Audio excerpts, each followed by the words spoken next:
క్రీస్తులు నా ప్రియ సహోదరి సహోదరుడా, యేసుక్రీస్తు నామములో మీ అందరికీ నా శుభాభివందనములు. ప్రియ సహోదరి సహోదరుడా, మనం అనేక దినములుగా కార్యక్రమాల ద్వారా దేవుని నామాన్ని మహిమపరుస్తూ దేవుని వాక్యాన్ని వింటున్నాం. అనేకులు తద్వారా ఈ యొక్క టీవీ ప్రోగ్రామ్స్ ద్వారా ఆశీర్వదింపబడుతున్నారు. మీరు చెప్పే ప్రతి సాక్ష్యం, మీరు చెప్పే ప్రతి మాటలు మమ్మల్ని ఎంతగానో ధైర్యపరుస్తున్నాయి, ఇంకా ఉత్సాహపరుస్తుంది. మా యొక్క పరిచర్యలో ఇంకా ఏదో ఒకటి మీకోసం చేయాలన్న తపన మాకు ఇంకా కలుగుతూనే ఉంది. ప్రియ సహోదరి సహోదరుడా, మీ యొక్క అద్భుత సాక్ష్యాలను కానీ మీరు పొందిన ఆశీర్వాదాలు కానీ మాతో చెప్పడం మాత్రం మర్చిపోకండి. కారణం, మీరు చెప్పే ప్రతి ఆశీర్వాదం సాక్ష్యాల ద్వారానే ఈ పరిచర్య కొనసాగుతుంది. ఆమేన్, హల్లెలూయా. దేవుని నామ మహిమకు మాత్రమే ఈ యొక్క పరిచర్య చేస్తున్నాం. దేవుడు ఖచ్చితంగా మిమ్మల్ని ఆశీర్వదించును గాక. ఆమేన్, హల్లెలూయా. ప్రియ సహోదరుడా, ఈరోజు కూడా ఒక నూతన కార్యాన్ని మీతో కూడా పంచుకోవాలని ఆశపడుతున్నాను. అది యెహోషువ గ్రంథంలో 7వ అధ్యాయమందు 8వ వాక్యంలో మీకోసం ఆ వాక్యాన్ని చదువుతాను. దయచేసి బాగా గమనించండి. ఇక్కడ వాక్యం తేటగా చెప్పబడుతుంది, ప్రభువా కనుకరించుము, ఇశ్రాయేలీయులు తమ శత్రువుల ఎదుట నిలువలేక వెనుకకు తిరిగినందుకు నేనేమి చెప్పగలను అని చాలా వేదనతో యెహోషువ అనే ఒక గొప్ప సేవకుడు దేవుని సన్నిధిలో కన్నీరు విడిచి ఏడుస్తున్నది మనం చూస్తున్నాం. ప్రియ సహోదరి సహోదరుడా, యెహోషువ అనే సేవకుడు తన హృదయంలో ఉన్న భారం, వేదన, దుఃఖాన్ని దేవుని సన్నిధిలో కుమ్మరిస్తూ ఉన్నాడు. ఏంటా ప్రార్థన?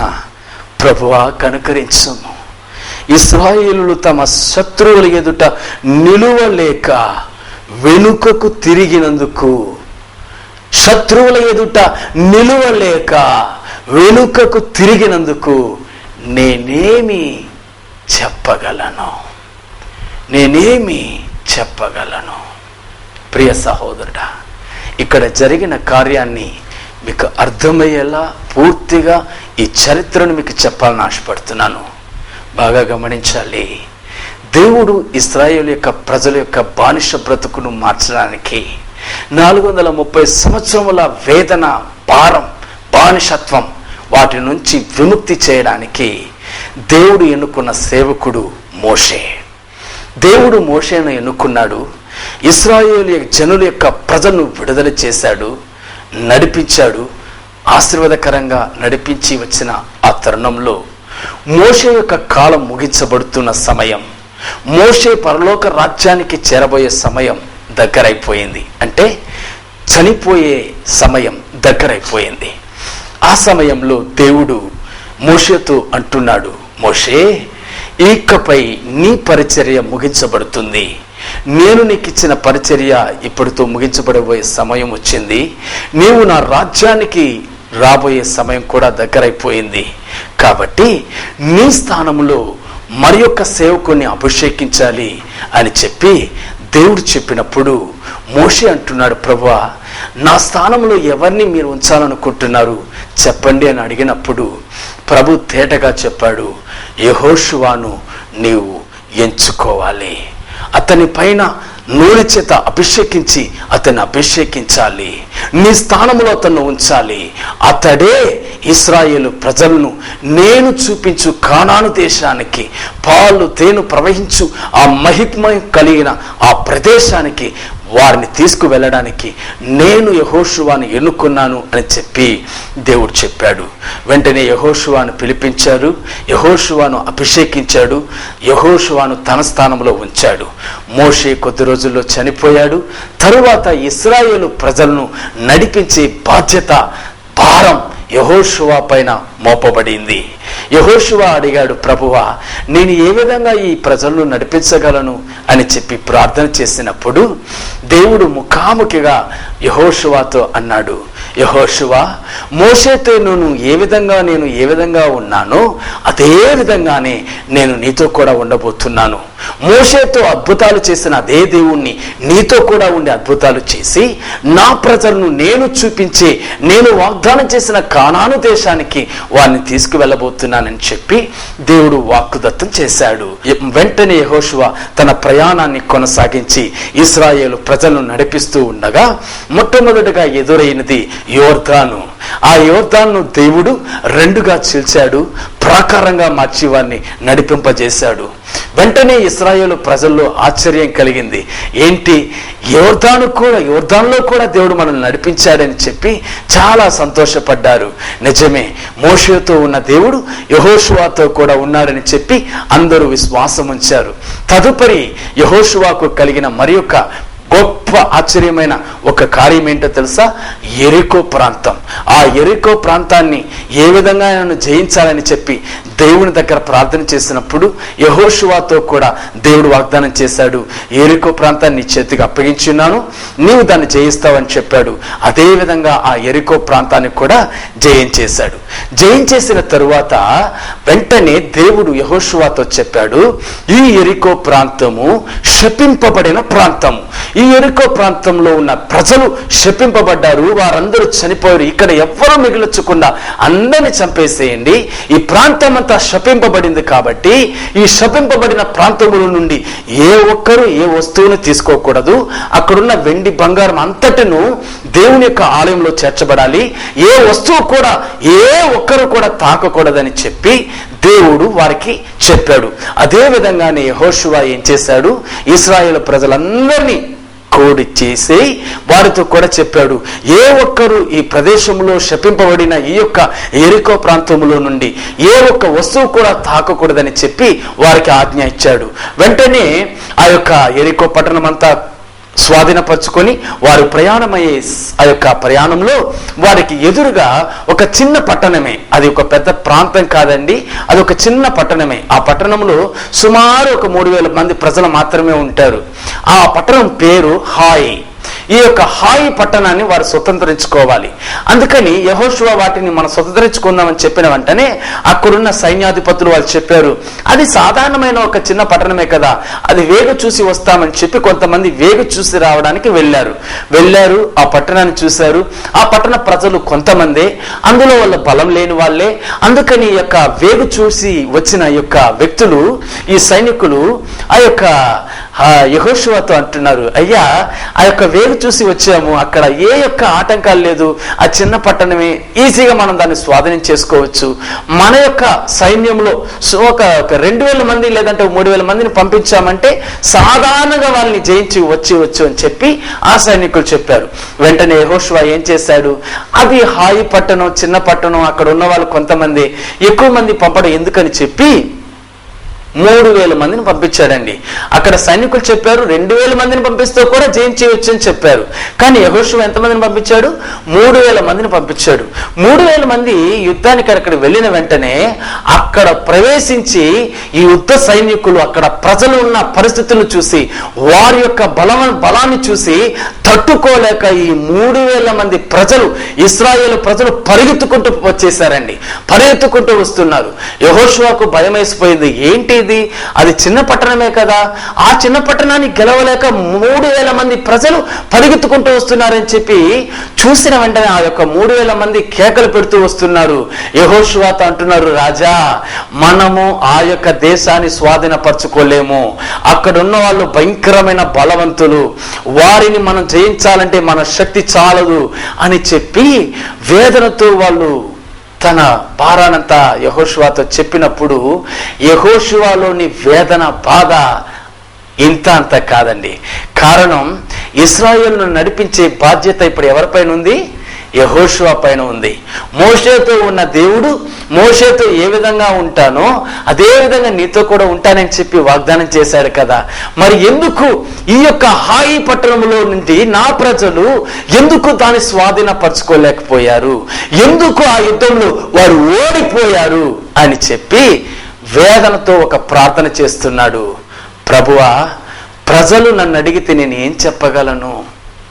యోర్దానులో నుంచి మమ్మల్ని నడిపించావు నిజమే, అంత పెద్ద యెరికో పట్టణంలో కూడా మేము స్వాధీనం చేసుకోవడానికి మాకు కృపనిచ్చావు నిజమే, కానీ సాధారణమైన ఒక చిన్న హాయి పట్టణాన్ని మేము ఎందుకు స్వాధీనపరచుకోలేకపోతున్నాం, ఎందుకయ్యా మేము ఓడిపోతున్నామని చెప్పి తన హృదయంలోని భారాన్ని దేవుని సన్నిధిలో కుమ్మరించి వేదనతో ఏడుస్తూ చెప్పాడండి. ప్రియ సహోదరుడా, అప్పుడు దేవుడు చెప్పిన ఒక కార్యం, ఆశ్చర్యమైన ఒక కార్యం ఏంటో తెలుసా? దేవుడు ఒక మాట చెప్పాడు, యెహోషువా, హాయి పట్టణములో ఎందుకు మీరు ఓడిపోయారు? మీ ఓటమికి కారణం ఏంటి? అంత గొప్ప యెరికోను కూడా మీ చేతికి ఇచ్చిన నేను ఎందుకు హాయి పట్టణంలో ఓడిపోవడానికి మీరు కారణమయ్యారు? ఎందుకయ్యా మీరు దాన్ని స్వాధీనపరచుకోలేకపోయారు? అన్నిటిలో జయం పొందిన మీరు ఎందుకు హాయి పట్టణంలో ఓడిపోతున్నారు? దీనికి కారణం ఏంటి? యెహోషువా, దానికి కారణం ఆలోచన చేయవా అని అడిగాడు. వెంటనే యెహోషువా అడిగాడు, ప్రభువా, దానికి కారణం ఏంటి అని.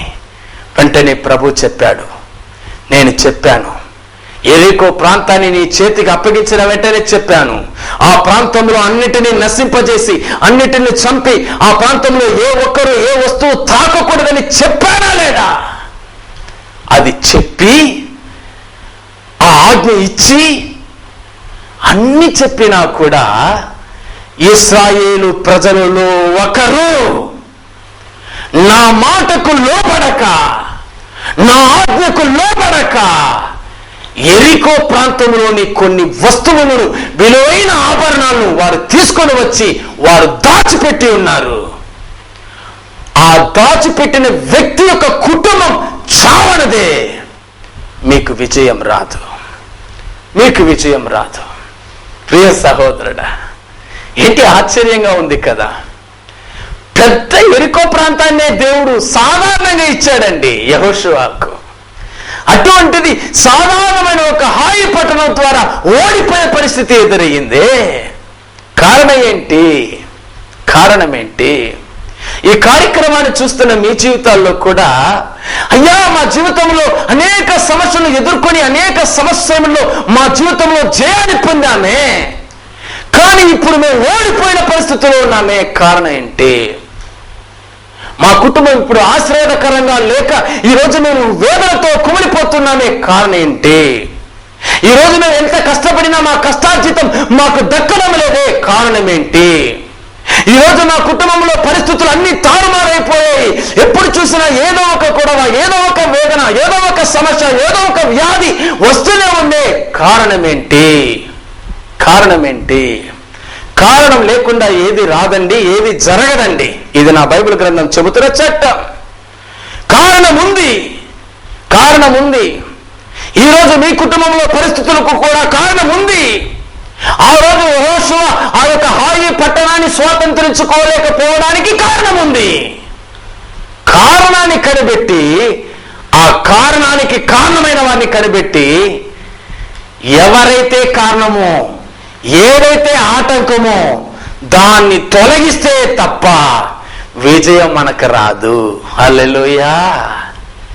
ప్రియ సహోదరుడా, ఇక్కడ జరిగిన కార్యం ఏంటో తెలుసా?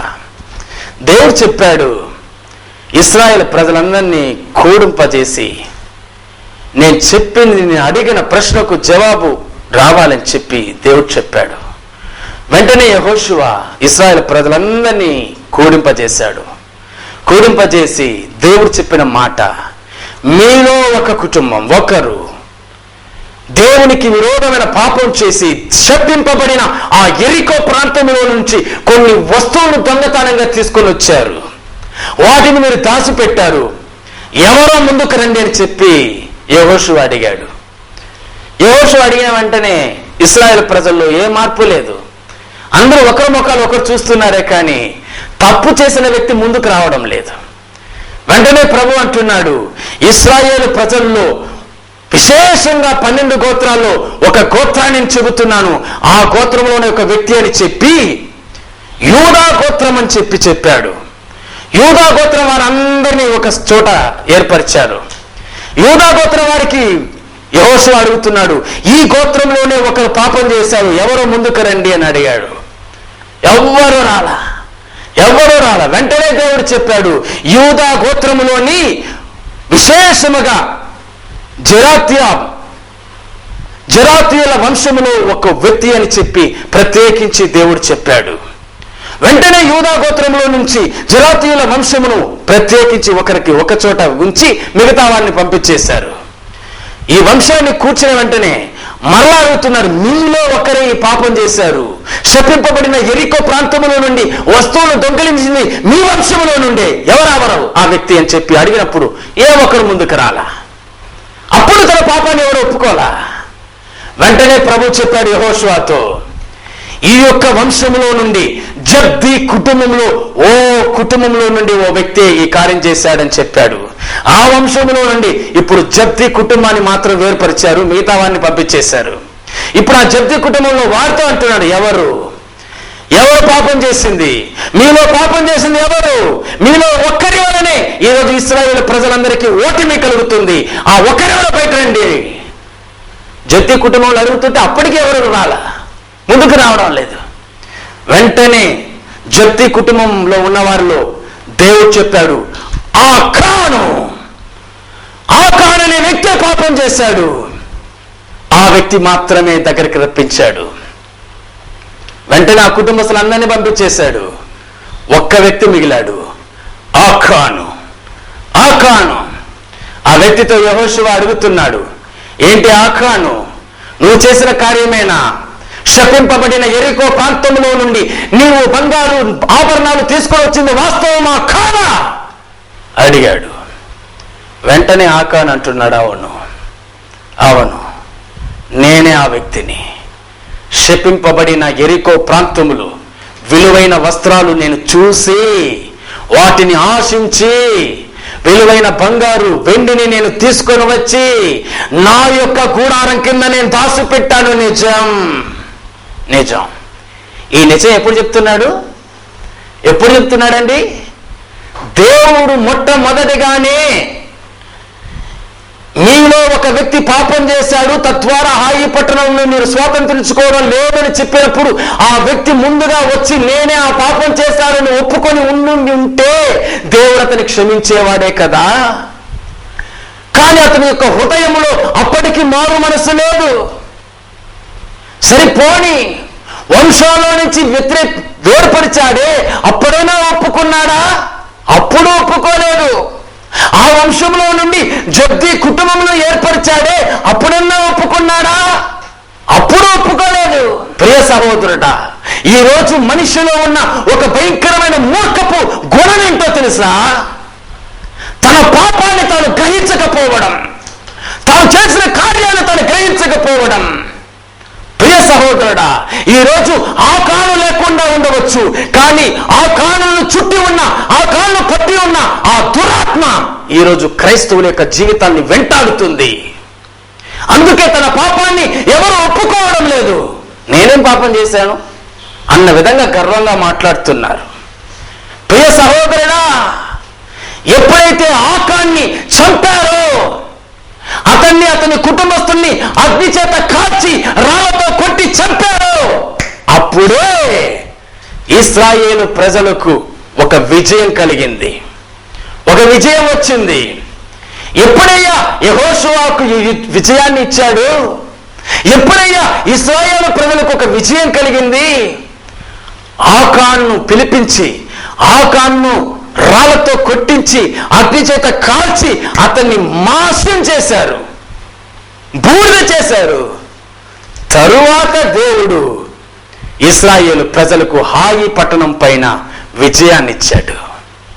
నీ జీవితంలో కూడా విజయం కలగాలంటే, నీ జీవితంలో కూడా జయం కలగాలంటే, నీ జీవితంలో కూడా అన్ని సాధ్యపడాలంటే, నీ జీవితంలో కూడా అద్భుతాలు జరగాలంటే నీలో దాగి ఉన్నాడే, నీ కుటుంబంలో దాగి ఉన్నాడే ఆకాను చావాలి.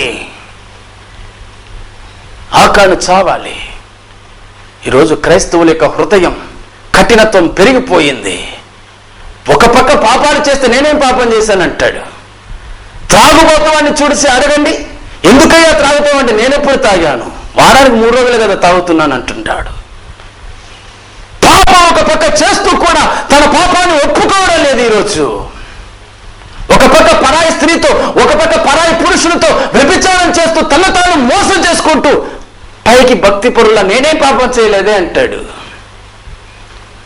ప్రియ సహోదరుడా, ఈరోజు ఎందుకయ్యా నీ జీవితంలో విజయం లేకుండా ఉంది? ఎందుకు? బైబిల్ వాక్యం తేటగా చెప్పబడుతూ ఉంది, తన పాపమును విడిచిపెట్టువాడే కనికరమును పొందుతాడు. తన పాపమును దాచిపెట్టువాడు అతని జీవితంలో జయం ఉండదు. ప్రియ సహోదరి సహోదరుడా, ఈరోజు దేవునితో మాట్లాడుతూ ఉన్నాడు. నువ్వు అనుకుంటున్నావు, నేను చేసే పాపం నా భార్యకే తెలియదే, నేను చేసే పాపం నా భర్తకే తెలియదే, నేను చేసే పాపం ఎవరికి తెలియదు కదా అని అనుకుంటున్నారు. చూస్తున్న దేవుడు, నిన్ను చూస్తున్న దేవుడు నీతో మాట్లాడుతూ ఉన్నాడు. ఎందుకయ్యా ఇశ్రాయేలు ప్రజలకు విజయం రాలేదు? ఆకాను పాపం చేశాడు. ఎప్పుడైతే పాపం చేసిన ఆకాన్ని అగ్ని చేత కాల్చి చంపారో అప్పుడే జయం వచ్చింది.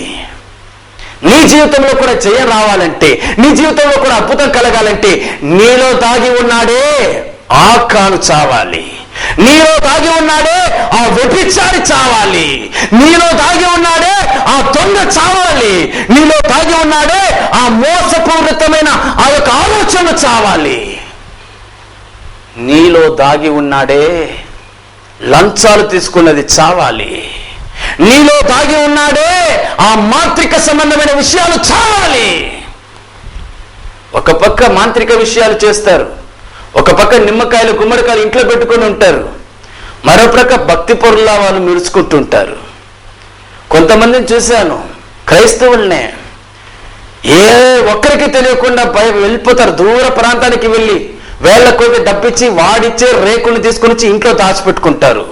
మనం చేసింది ఎవరికి తెలియదు కదా, మనం చేసే కార్యం మన పాస్టర్కి తెలియదు, మన సంఘస్థులకు తెలియదు, మన పైకి భక్తి పరులుగానే కదా ఉన్నాము, మనం ఆరాధిస్తున్నాం కదా, ఎవరికి తెలియబోతుంది మనం చేసేది అని అనుకుంటున్నారు.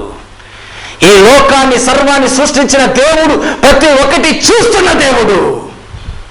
దేవునికి విరోధంగా నువ్వు చేసే ప్రతి కార్యం ఆయన చూస్తున్నాడు కాబట్టి నీతో హెచ్చరిస్తూ ఉన్నాడు. నీలో దాగి ఉన్న ఆ పాపం చావందే దేవుడు నీకు విజయం ఇవ్వడు. నీలో దాగి ఉన్న ఆ పాపాన్ని తొలగించిందే దేవుడు నీకు అద్భుతం చేయడు. మారు మనస్సు పొందు. దేవుడు నీతో మాట్లాడుతున్నాడు, క్షమాపణ అడుగు దేవుని దగ్గర.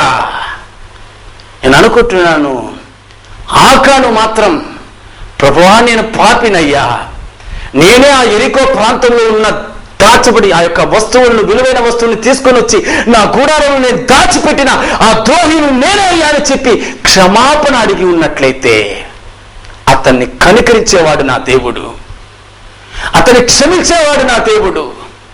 కానీ ఆ క్షమాపణ అతనిలో లేదే. అతని ఆ గర్వం, అతని వేదన, అతన్ని చంపబడబడ్డాడు. రాళ్లతో కొట్టి అగ్ని చేత కాల్చి చంపారు. కారణం ఏంటి? అతనిలో గర్వం. దేవుడు ప్రత్యేకించి ఒక్కొక్క గోత్రంగా చెబుతున్నాడు. అప్పుడన్నా తన పాపాన్ని ఒప్పుకోవాలి కదా, అప్పుడు ఒప్పుకోవాలా?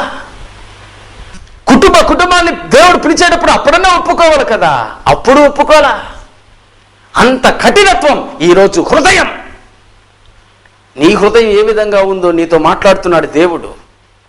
ఎవరికి తెలియలేదులే, ఎవరు చూడలేదని అనుకుంటున్నావేమో సహోదరుడా, ప్రభు చూస్తున్నాడు. మారు మనసు పొందర వరకు దేవునికి విజయాన్ని ఇవ్వలేడు. నీ జీవితంలో మారు మనసు లేకుండా ఒక అద్భుతం జరగదు. మారు మనసు లేకుండా ఒక అద్భుతం జరగదు. నీలో దాగి ఉన్న వ్యభిచారాన్ని చంపు, నీలో దాగి ఉన్న కామాన్ని చంపు, నీలో దాగి ఉన్న లంచాన్ని చంపు, నీలో దాగి ఉన్న ఇతరులను మోసం చేసే మోసపూరితమైన ఆలోచనని చంపు. నీలో దాగి ఉన్న ఆ మాంత్రికాలు, ఆ నిమ్మకాయల పైన నమ్మకాలు, ఆ యొక్క మాంత్రిక రెక్కల పైన, వాటిపైన చెక్కల పైన, వీటిపై ఉంచిన ఆ నమ్మకాన్ని చంపు. ఎవరు చూడలేదులే అనుకుంటున్నావేమో. నీ ఇంట్లో దాచిపెట్టిన ప్రతి రేకుని దేవునికి తెలుసు. అది దేవునికి హేయమైన కార్యం. దేవుడిని ఆశీర్వదించలేడు. జాగ్రత్త, జాగ్రత్త. ఒక్క నిమిషం తలలు వంచి ప్రార్థన చేస్తావా? దేవుని చేత కృపను పొందలేడు, దేవుని చేత కనికరమును పొందలేడు. జాగ్రత్త, జాగ్రత్త. ఎవరైతే తన పాపమును ఒప్పుకుంటారో, ఎవరైతే తన పాపమును ఒప్పుకొని దాన్ని విడిచిపెడతాడో వాడే దేవుని యొక్క కనికరమును పొందుతారు. వారే దేవుని యొక్క విజయాన్ని పొందుతారు. విడిచిపెట్టు, కాల్చివేయవలసిన కార్యాలు కాల్చివేయి, విడిచిపెట్టవలసిన కార్యాలు విడిచిపెట్టు. ప్రభు నిన్ను ఆశీర్వదించాలని ఆశపడుతున్నాడు. పరిశుద్ధ తండ్రి నజరుడైన యేసుక్రీస్తు సర్వశక్తిగల నామమందు ఈ కార్యక్రమం ద్వారా ప్రభు మీరు మాట్లాడారు. యెహోషువతో మీరు తోడై ఉన్నప్పుడు యెరికో ప్రాంతంలో శపింపబడిన దానిని తీసుకొని దాచిపెట్టిన ఆకాను ఎప్పుడైతే వాణ్ణి గుర్తెరిగి, ఎప్పుడైతే వాణ్ణి రాళ్లతో కొట్టి అగ్నితో కాల్చి చంపారో అప్పుడే ఇశ్రాయేలు ప్రజలకు ఒక విజయాన్ని ఇచ్చారు. అప్పుడే యెహోషువకు ఒక విజయాన్ని ఇచ్చారు. అదే దేవుడు ఈరోజు ప్రభు మా ఈ కార్యక్రమాన్ని చూస్తున్న ప్రతి వారి జీవితంలో తన అతిక్రమమును దాచిపెట్టుకుంటున్న ప్రతి వారిని ఇప్పుడు ప్రభు మాట్లాడారు. ప్రభు ఈరోజు వారి ప్రతి అతిక్రమాలు, ప్రతి పాపాలను ఒప్పుకొని వారి హృదయాన్ని దేవునికి ఇచ్చేటట్లు వారిని చెయ్యండి. వారి హృదయ కఠినత్వాన్ని మార్చండి యేసునామములో. ఇప్పుడే ఆ యొక్క ఆకాను యొక్క ఆత్మ వారిని విడిచి, వారి కుటుంబాన్ని విడిచి వెళ్ళునుగా యేసునామములో. దేవునికి సమీపంగా వారు చేరేటట్లు, రక్షింపబడేటట్లు మార్చండి. యేసు నామములో అద్భుతం జరుగునుగాక. వారి హృదయాలు మార్చబడునుగాక, మారు మనసు కలుగునుగాక, రక్షణ కలుగునుగాక యేసునామములో. యేసునామములో తండ్రి, ఆమేన్. ప్రియ సహోదరి సహోదరుడా, దేవుడు ప్రత్యేకించి మీతో మాట్లాడాడు. జాగ్రత్త, ఆకాను అతని ఆత్మ మీ హృదయంలో కొంచెమైనా దాగి ఉన్నా ఈరోజే కాల్చేసేయండి, ఈరోజే విడిచిపెట్టండి. వద్దు, అది ఉన్నంత వరకు మన జీవితంలో విజయం రాదు. మన జీవితంలో విజయం కావాలంటే యేసు వైపు చూడండి, యేసయ్య చెప్పిన మాటకు లోబడండి. ప్రభు మీతో కూడా ఉండి మిమ్మల్ని నడిపించునుగాక. ఆమేన్.